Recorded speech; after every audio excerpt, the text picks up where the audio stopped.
नमस्कार, खबरों का पंचनामा देख रहे हैं आप। मैं हूं आपके साथ पूजा। हम लेकर आए हैं देश और दुनिया की 5 बड़ी खबरें, जिस पर चर्चा के लिए मेरे साथ स्टूडियो में मौजूद हैं कैपिटल टीवी के editor in chief doctor Manish Kumar. Doctor साहब, बहुत बहुत स्वागत है आपका। धन्यवाद। सबसे पहले नजर हेडलाइंस पर। मिशन 2024 पर महामंथन। दिल्ली में 2 दिनों का बीजेपी राष्ट्रीय कार्यकारिणी की बैठक से पहले पीएम मोदी का मेगा रोड शो जबरदस्त।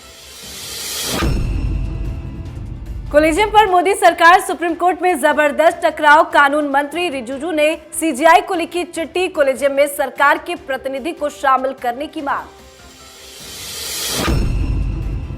रामचरितमानस विवाद पर जेडीयू आरजेडी आमने सामने। महागठबंधन में पड़ी दरार। तेजस्वी यादव ने किया बचाव, जेडीयू ने की माफी की मांग।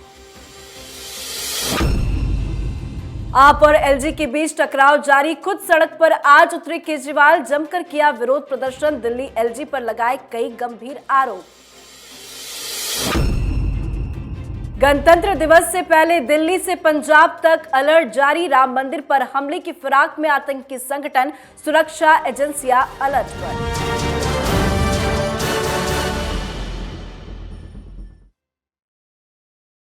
आज की सबसे पहली खबर में बात मोदी मंथन और मेगा शो की। 2024 चुनाव को लेकर दिल्ली में महामंथन जारी है।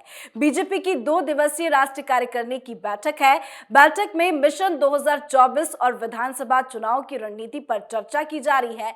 बैठक में पीएम मोदी समेत 35 केंद्रीय मंत्री, 12 राज्यों के मुख्यमंत्री, 37 राज्यों केंद्र शासित प्रदेशों के अध्यक्ष हिस्सा लेने दिल्ली पहुंचे हैं। पर बैठक से पहले पीएम मोदी ने दिल्ली की सड़कों पर मेगा रोड शो किया। भारी भीड़, भारी जन समर्थन देखने को मिला। जीत की हुंकार के साथ रोड शो धमाकेदार रहा। मंथन, क्या कुछ चल रहा है आज? देखिए, ये जो 2 दिवसीय राष्ट्रीय कार्यकारिणी है, इसमें कई सारी खबरें आ रही हैं। एक खबर ये आ रही थी कि शायद नड्डा साहब का टेन्योर खत्म करके पाटिल साहब, CR पाटिल, जो गुजरात के अध्यक्ष हैं, उनको बीजेपी का अध्यक्ष बनाया जाएगा। अब घोषणा होनी बाकी है, लेकिन खबर यह भी आ रही है कि शायद चुनाव को देखते हुए नड्डा साहब को कंटिन्यू रखा जाए। तो एक बड़ी खबर जो बीजेपी के हवाले से आ रही थी, तो उस पर यह विराम लगा है। दूसरी चीज़, अंदर खाने जो मीटिंग्स चल रही हैं, उसमें भारतीय जनता पार्टी 2024 में कितनी सीटों का टारगेट रखेगी, इस पर बाकायदा बहस चल रही है, उस पर एनालिसिस किया जा रहा है। वैसे मैं आपको बता दूं कि ऑलरेडी भारतीय जनता पार्टी ने 160 सीटों को चिन्हित कर रखा था, वैसी सीटें जिस पे भारतीय जनता पार्टी अब तक चुनाव नहीं जीती है। ये उन राज्यों की सीटें हैं जहां भारतीय जनता पार्टी का प्रेजेंस बहुत ही कम है या ना के बराबर है। तो जिन सीटों के ऊपर भारतीय जनता पार्टी 2014-2019 में जीत चुकी है, उसको कैसे मजबूत करना और कौन से नए इलाके, नए जो कंस्टिट्यूंसीज हैं जिसके ऊपर भारतीय जनता पार्टी जीत सकती है, उसी की रणनीति तैयार हो रही है इस 2 दिन की राष्ट्रीय कार्यकारिणी में। लेकिन मंथन से पहले पीएम मोदी ने जो रोड शो किया, वो विपक्ष को क्या मैसेज दे रहा है? देखिए, प्रधानमंत्री मोदी का अपना स्टाइल है।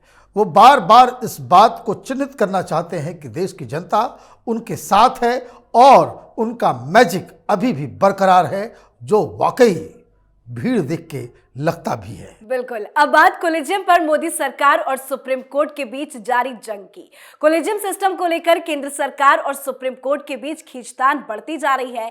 इसी बीच कानून मंत्री रिजिजू ने सीजीआई को पत्र लिखकर बड़ी मांग कर दी। चिट्ठी में लिखकर सुझाव दिया गया कि सुप्रीम कोर्ट और हाई कोर्ट के कोलिजियम में सरकार का भी प्रतिनिधित्व होना चाहिए। ऐसा पारदर्शिता के लिए बेहद जरूरी है।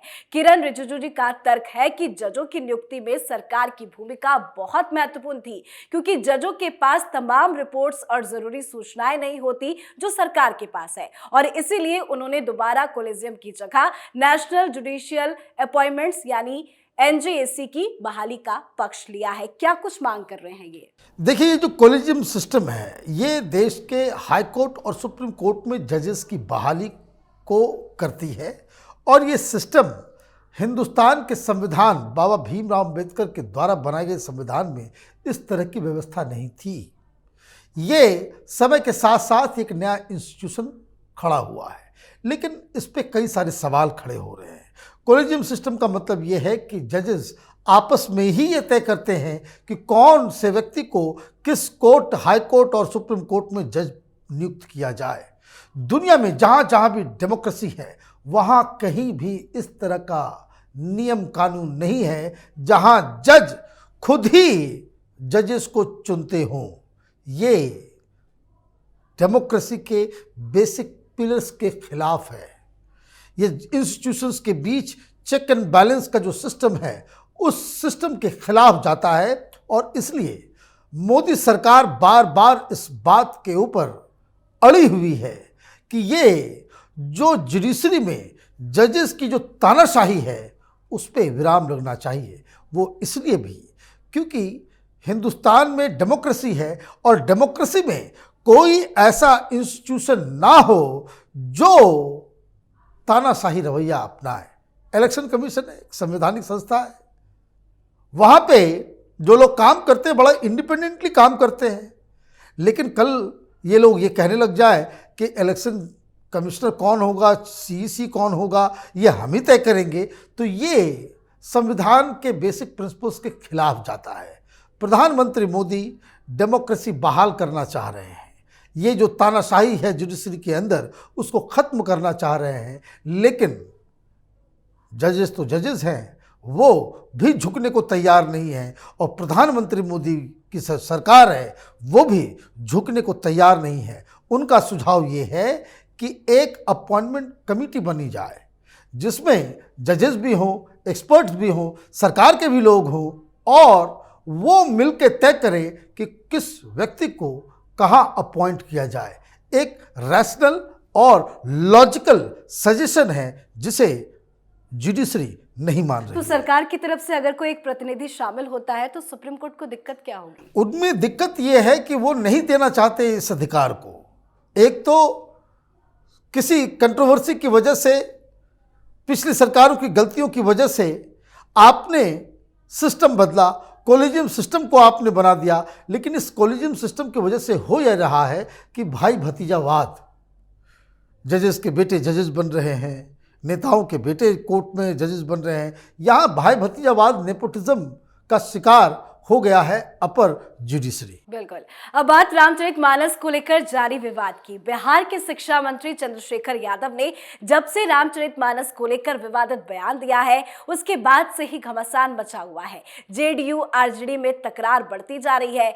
आरजेडी ने तो मंत्री का बचाव किया, यहां तक कि तेजस्वी यादव ने भी इस बयान के समर्थन में आते नजर आ रहे हैं। तेजस्वी यादव ने कहा कि संविधान बोलने का अधिकार देता है, तो वहीं जेडीयू माफी की मांग पर अड़ी हुई है। क्या तेजस्वी यादव ऐसे बयानों का समर्थन कर रहे हैं? देखिए, उनके द्वारा ही कहा गया, ये अपने आप कोई बोलता नहीं है और इस तरह का विवादित बयान कोई बोल दे और पार्टी का जो चीफ है उसके साथ खड़ा हो जाए तो इसको मानना चाहिए कि ये तेजस्वी यादव का ही बयान है। इसमें कोई इफ एंड बट की गुंजाइश नहीं है। तेजस्वी यादव कह रहे हैं कि भाई हिंदुस्तान में बोलने की सबको आज़ादी है। भाई ये आज़ादी तो नुपुर शर्मा के पास नहीं थी, ये आज़ादी उन तमाम लोगों के पास नहीं थी जिसके सर तन से जुदा कर दिए गए। ये आज़ादी सिर्फ हिंदुओं को गाली देने के लिए है। ये बेकार की बातें आपके मंत्री के द्वारा एक मूर्खतापूर्ण बयान दिया गया है और आप उसका डिफेंड कर रहे हैं, तो इसका मतलब साफ है कि आपकी नज़र राजनीति के ऊपर है, मुस्लिम वोट बैंक के ऊपर है कि हिंदुओं को गाली दो ताकि मुसलमान वो खुश हो जाए और उनका वोट बैंक जो है वो बना रहे। अब इस राजनीति को कोई और चैलेंज नहीं कर रहा। गठबंधन के अंदर दो और बड़ी पार्टियां हैं, कांग्रेस पार्टी है और जेडीयू है। जेडीयू बार बार इस बात को कह रही है कि भाई तेजस्वी यादव इस पे कोई कड़ा निर्णय लें। जो चंद्रशेखर प्रसाद ने जो बयान दिया है उस पे उसको माफ़ी मांगनी चाहिए और सवाल ये है कि अगर वो माफ़ी नहीं मांगेंगे, आज तेजस्वी ने तो कह दिया कि वो माफ़ी नहीं मांगेंगे, बोलने की आज़ादी है, तो अब सवाल वापस नीतीश कुमार के कोर्ट में चला गया कि नीतीश कुमार क्या इस बददिमाग शिक्षा मंत्री को अपने मंत्रिमंडल से बाहर का रास्ता दिखाएंगे, और अगर वो नहीं दिखाते हैं तो ये माना जाएगा कि नीतीश कुमार एक मजबूर मुख्यमंत्री बन चुके हैं। लेकिन ऐसे में तो महागठबंधन के बीच में कुछ भी ठीक चलता हुआ नजर नहीं आ रहा। देखिए, कोई कुछ ठीक नहीं चल रहा है, सब लूटने खसोटने के लिए गठबंधन बना है। कोई वैचारिक दृष्टि से कोई काम हो रहा है?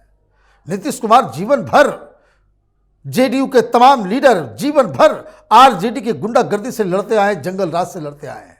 आज उनके साथ वो गलवैया कर रहे हैं, तो ये अनएथिकल अलायंस तो है ही। आप चुनाव लड़ो किसी और के साथ, गठबंधन बना लो किसी और के साथ, और ऊपर से इस तरह का जब विवाद खड़ा हो तो आपस में गुत्थम गुत्थी करो, तो ये तो अनहोली अलायंस भी है और अपॉर्चुनिस्टिक भी है। बिल्कुल। अब बात दिल्ली एलजी और आम आदमी पार्टी के बीच जारी जंग की, जो लगातार बढ़ती जा रही है, जिसका नतीजा ये रहा कि दिल्ली विधानसभा 3 दिवसीय सत्र का पहला दिन आज हंगामे की भेंट चढ़ गया। सदन की कार्यवाही को रद्द करना पड़ा। आप विधायकों ने सदन से लेकर सड़क तक उपराज्यपाल वीके सक्सेना के खिलाफ जोरदार प्रदर्शन किया, और आज तो हद ही हो गई, क्योंकि प्रदर्शन के लिए खुद अरविंद केजरीवाल सड़क पर उतर आए और दिल्ली एलजी पर कई गंभीर आरोप लगाते हुए कहा कि एलजी शिक्षकों को ट्रेनिंग के लिए फिनलैंड नहीं जाने देना चाहते। उन्होंने ये भी आरोप लगाया कि उपराज्यपाल स्वतंत्र फैसला नहीं ले सकते।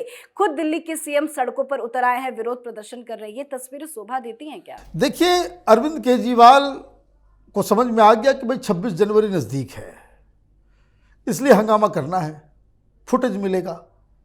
आपको याद होगा जब ये नए नए मुख्यमंत्री बने थे तो ये इंडिया गेट के पास जाकर के जमीन पे लेट गए, वहाँ पे भूख हड़ताल इन्होंने शुरू कर दिया था। पिछली बार जब किसान आंदोलन, जिसको पूरी तरीके से अरविंद केजरीवाल बैकअप दे रहे थे, जिन किसान संगठनों की वजह से वो पंजाब में चुनाव जीत सके, उनको भी 26 जनवरी को ही टारगेट करने के लिए कहा गया था। अब 26 जनवरी नज़दीक है, ये अब खुद सामने आ गए फिर से। क्या मसला है? बट टीचर्स को फिनलैंड भेजना है। क्यों भेजना है भाई फिनलैंड? फिनलैंड में ऐसा क्या है? और किन टीचरों को भेज रहे हो भाई? जिन लोगों के नाम आप फॉरवर्ड कर रहे हो, मीडिया वाले तो करेंगे नहीं, लेकिन जनता को जाकर के उनसे पूछना चाहिए, भाई फिनलैंड बता दो, वर्ल्ड मैप में कहाँ पे है? जो बता देगा उसको फिनलैंड भेज देना।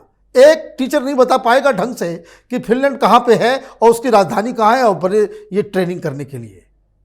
दूसरी चीज़, ये पूरा जो प्रोटेस्ट हो रहा है वो एक झूठ के आधार पे। एलजी ने फिनलैंड जाने से किसी को मना नहीं किया।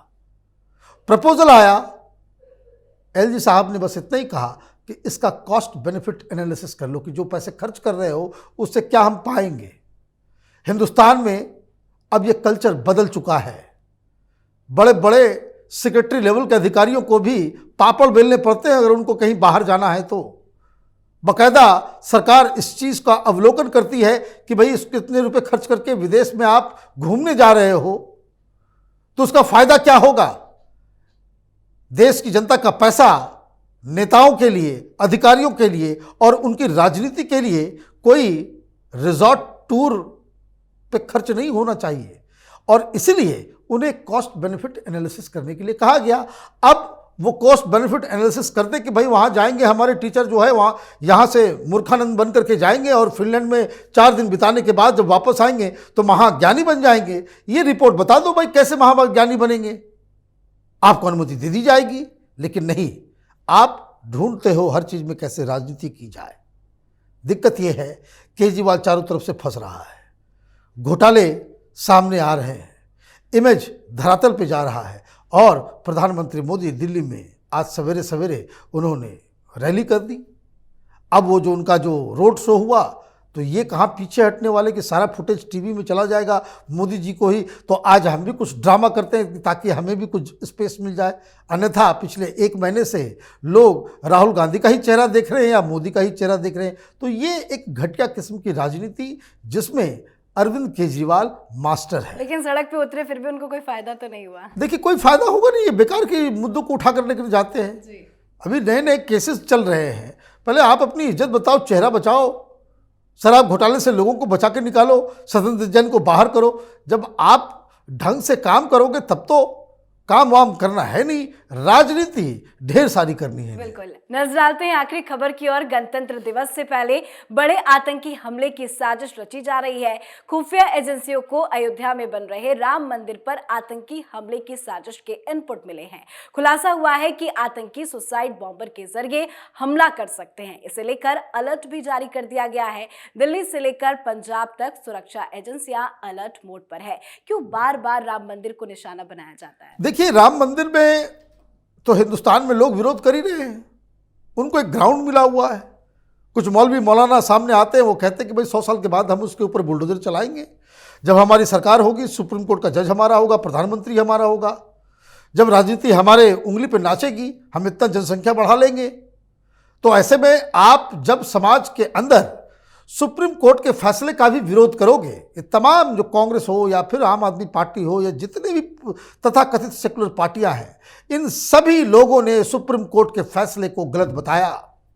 अब आप फैसले को गलत बताओगे तो कोई ना कोई इस तरह के लोग तैयार होंगे जिन पे नज़र पाकिस्तान की, आईएसआईएस की, तालिबानियों की, इस तरह के संगठन जो इस्लाम के नाम पे हिंसा भड़काते हैं, तो लोगों को भड़काने में टाइम नहीं लगेगा। जो इनपुट स्पेसिफिक आया है कि there is going to be an lone wolf attack.